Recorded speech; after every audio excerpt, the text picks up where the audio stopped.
The Netherworld by George Gissing. The Netherworld is a social condition novel, by which we mean a novel that explores the lives of especially the working people in the United Kingdom during the 19th century.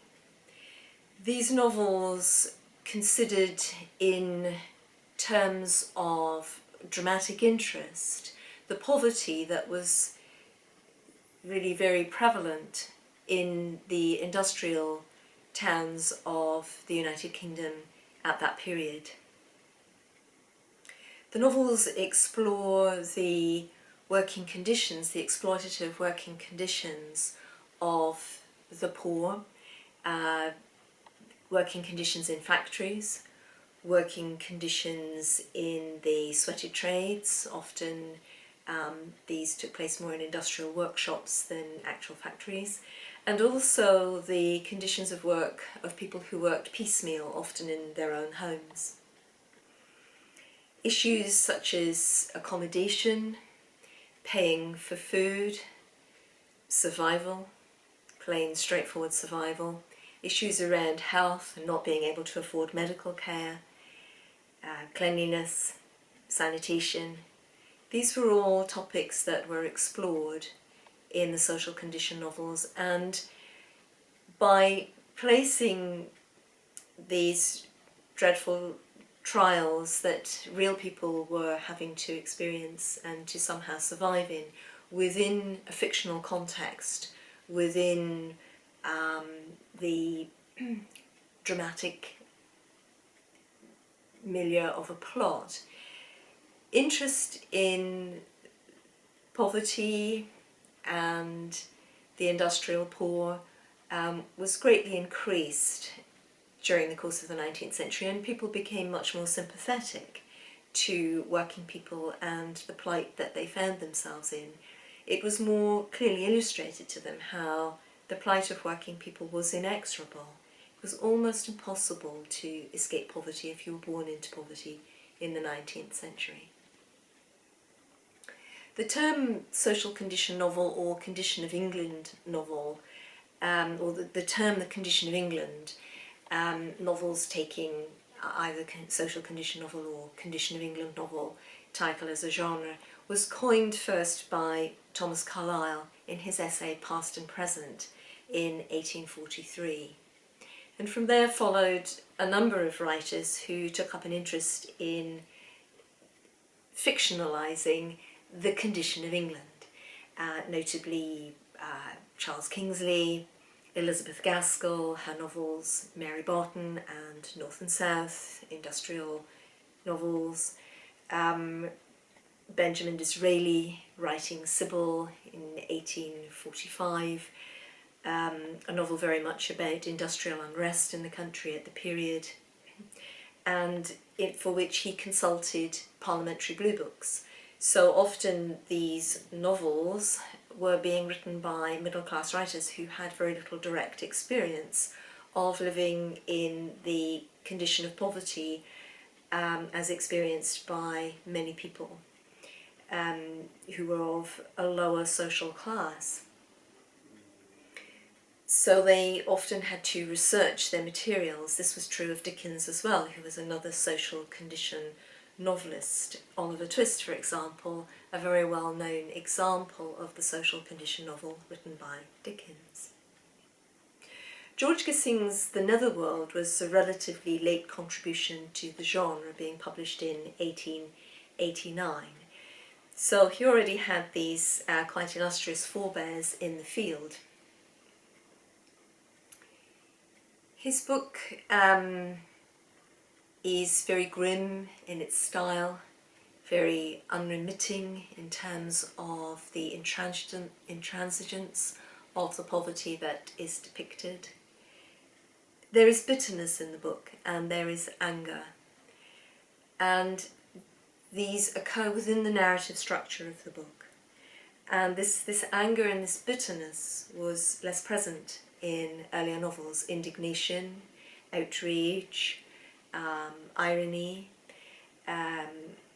Dickens in particular could be quite sardonic towards the structures of a society that allowed the extremes of poverty to exist, that were rife in the 19th century. But the tone really becomes as bitter and as angry as can be seen in this novel by George Gissing. There are a number of differences in style between the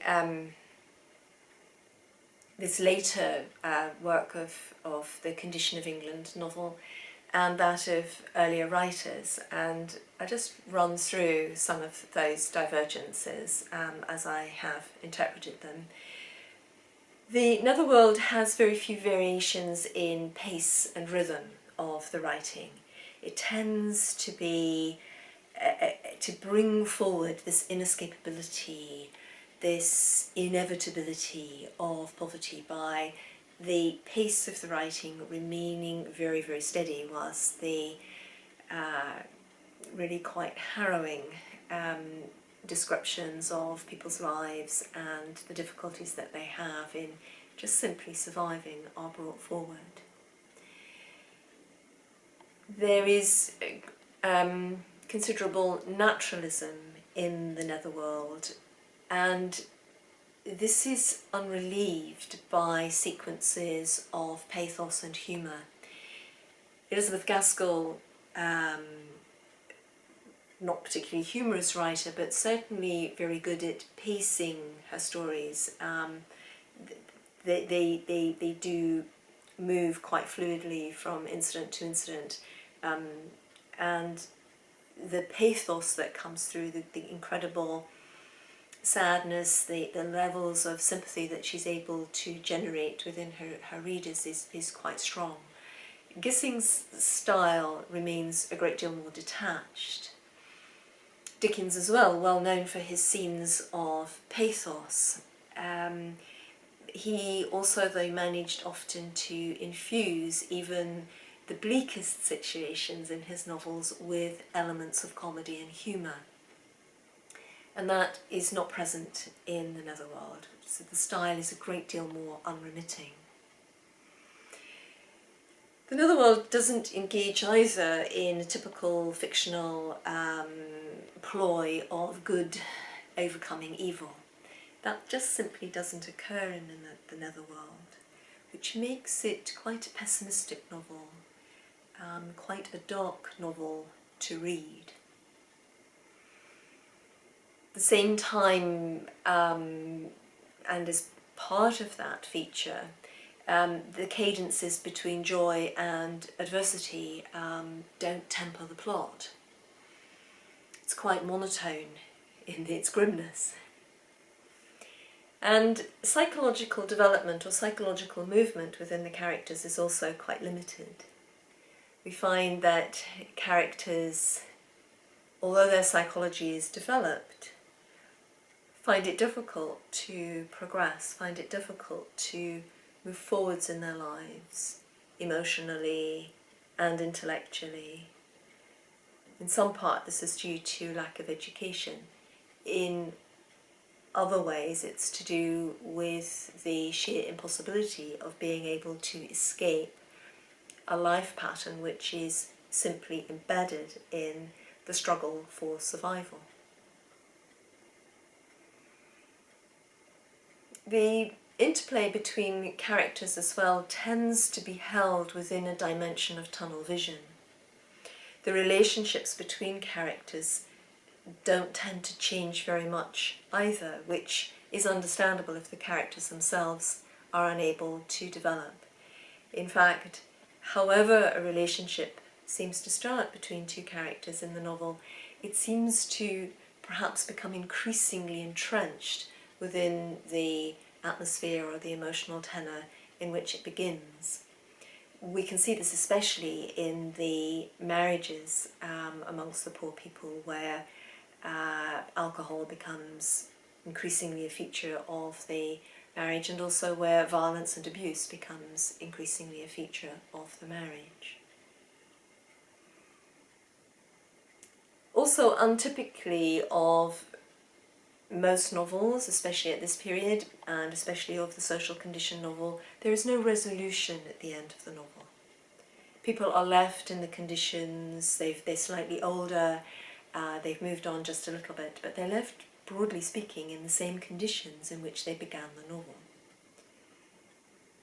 And that was not usually the case. If we think about a typical Dickens novel, we find that people have moved on, they've managed to in some way escape. And also, Elizabeth Gaskell ends her novels on a high. All of which having been said, of course the astute reader will be able to see that the high at the end of Mary Barton is fairly unrealistic. It's a kind of escape. And that's also often the case at the end of Charles Dickens' novels.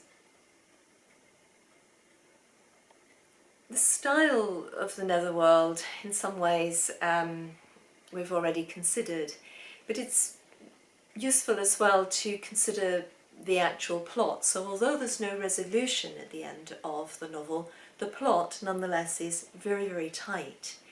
The details of the plot are worked out carefully, right through in each strand of the plot to their conclusion within the dramatic space that the novel offers. The strands of the plot tend to really be based upon the different characters' lives. The psychology of the characters is well carried through, there's lots of continuity. But as I say, the characters within themselves change little, they just simply become more entrenched or more obsessed with the ideas and the activities that they have previously followed. The plot, the story, the descriptions within the novel are really highly detailed about personal appearance, about the clothes that people wear, about the possessions that they have, about the streets that they walk about in, the condition of the streets, the condition of their homes. And all of these descriptions bear closely upon and help to illustrate the levels of poverty in which the characters are living. Again, they're based in realism, and we'll return to realism in a few moments. The narrator in this story is an omniscient narrator, so the narrator is able to enter the minds of all of the characters and to describe their psychology and the emotional experience that they're undergoing. And this is a very important facet of the book. Without this, the grimness and the bleakness of the tale being told would probably be too strong. It is this human interest that enables the reader to stay with such a very dark story. The narrator, of course, travels everywhere in the novel and is present in all the actions as an omniscient narrator that comments on all of the actions and can see everything. Of course, releases the story to the reader bit by bit. And the voice of the narrator, again, is a unifying force within the novel, helping to keep the novel quite tight, and is a consistent voice that draws the reader in, or holds the reader in a level of confidence, in a level of confidentiality perhaps, that is reassuring to some extent within the novel. Although the voice of the narrator can at points be sardonic, satirical, but towards the reader the narrator is relatively benign and direct engagement.